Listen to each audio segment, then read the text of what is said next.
worth listening to. Joining me now is Rena Shaw, political strategist and commentator, and Stuart Stevens, the senior advisor for the Lincoln Project. He was the chief strategist for Mitt Romney's 2012 presidential campaign, and he's the author of the book, The Conspiracy to End America, 5 Ways My Old Party is Driving Our Democracy to Autocracy. Good morning to both of you. Thank you for being with us this morning. Stuart, let me start with you. What's the call? There are different calls no matter where you are in America and where you stand on the political spectrum. What's the call to Republicans who share the sentiments of a Liz Cheney? Maybe they are truly conservative and they don't agree with a lot of the policies that Joe Biden and Democrats have. But what is the call for them? In my last hour, Joe Walsh was saying the call is that they have to ask people to vote for Joe Biden and deal with policy issues later. Yeah, 100%. Look, one of 2 people are going to be president of the United States, and it's not me or you. It's Donald Trump and Joe Biden. So if you believe that Donald Trump is a threat to democracy, which I think is the existential truth of this campaign, you have to vote for Joe Biden. You know, all this other stuff, I mean, I worked against Democrats for 30 years. You go back and you look at the stuff we were arguing over, like, what should the capital gains tax be? I mean, really? We did? It seems quaint now. Yeah. You know, people like myself that worked in the party, if we can come around and support President Biden, I worked for Romney. He ran against Biden.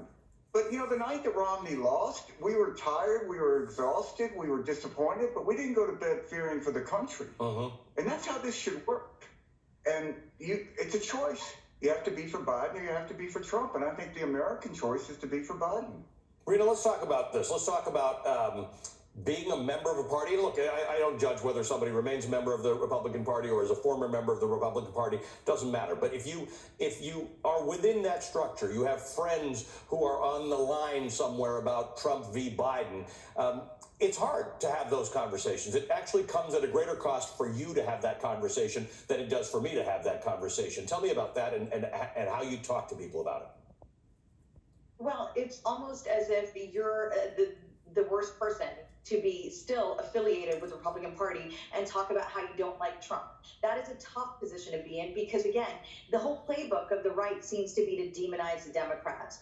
So in essence, the folks that have almost left the camp to go side with the Democrats are the people they want to beat up the most. And how you break through that noise is talking facts, nothing more, nothing less. And it is hard to talk about putting country over party when you're talking to people who aren't in touch with reality. But what I do is call out, again, what is not happening for us and what we can agree on. What we can agree on is that much of Congress isn't getting done. Again, the Republican side, what we need done, policy solutions-wise. How is my life getting better under a Republican leadership? It's not. And that is the greatest, I think, heartache for me. It's because I served 2 Republican members in Congress, and I can say very much with a straight face to anybody who wants to understand today's Republican Party is that not only is it going to take us a multifaceted approach to get out of here, but the very reality is that this is a party that is all about grievance and all about anger towards the other side. And I ask people all the time, is that who we want to be? And I get a resounding no. So then I lead them to the next place, which is that you got to do the right thing and you got to reject Trump. Stuart, there's lots of ways to have influence in an election. I want to call your attention to a story published by the Washington Post yesterday about GOP billionaires who seem to be trying to not be Trump supporters, but now they're coming around because there's no Vivek Ramaswamy and Nikki Haley to support anymore. Quote, as hopes of a Republican alternative have crumbled, elite donors who once balked at Trump's fueling of the Capitol insurrection, worried about his legal problems, and decried what they saw as his chaotic presidency, are rediscovering their affinity for the former president, even as he praises and vows to free January 6 defendants, promises mass deportations, and faces 88 felony charges, end quote. Now, Stuart, not included on that list is the fact that Trump is continuing to use violent imagery and rhetoric like he did last night, but people are much more worried about capital gains and lower taxes and less regulation. These billionaires have a lot of power. They can make a difference. I mean, you do work in advertising the things that Trump has done. That takes money. How do you talk to those people and say, we'll get you your tax breaks, you can have that argument later. This is not the election to give up democracy because you would like a little bit more than your few $1 billion. Yeah, I mean, let's start at a fundamental question. Would you rather be a CEO in America today, a billionaire in America today, or in Russia, where you're under the thumb of Vladimir Putin? And that is the model for Donald Trump. I mean, he is a heavy-handed state autocrat. He believes that the state can come in and interfere with businesses that he disagrees with politically. Enemies of the state is what he calls these people, from business to the press. That's not conservative. And it seems to me just extraordinarily short-sighted of these business people who have benefited from America as the way it is more than any other people probably on earth. And yet they want to change America fundamentally. It just doesn't make sense. I mean, say what you will about Joe Biden, you might disagree with that, but he is in the mainstream of American politics. He doesn't demonize his opponents. He doesn't try to use the Department of Justice to go after people. I mean, Donald Trump tried to get the Department of Justice to go after the Lincoln Project. I mean, this is not how our democracy is supposed to work.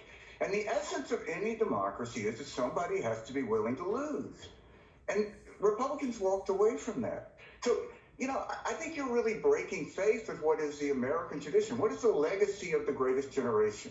These are going to be the last two candidates that were born in the shadow of World War II, who have a direct tie to the greatest generation to the Oval Office.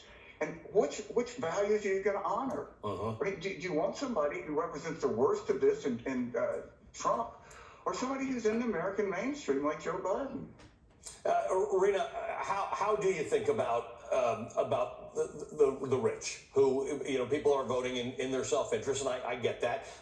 People do it at every economic level, but in this particular case, yes, your bank account might be larger under Donald Trump as the president, although I'm not convinced of that, because we've got a stock market that's breaking records. We have record low unemployment. We've got inflation under control. We've got economic growth that's strong, but your taxes might actually be lower. How do you explain to people that this cannot be your priority right now? Well, most folks in the business community are practical, and in my dealings with them over the years, going back to the time of the Tea Parties, showing up on Capitol Hill, how can I put it? The Tea Party was there for a while, and the worst elements of it sort of characterized conservatism for a while. But those people who hung in the trenches for republicanism and conservatism, I frequently hold to them the receipts of how this guy, Donald Trump, a now private citizen, who I must remind our audience is out on bail doing the most atrocious things that you and I could not do if we were out on bail.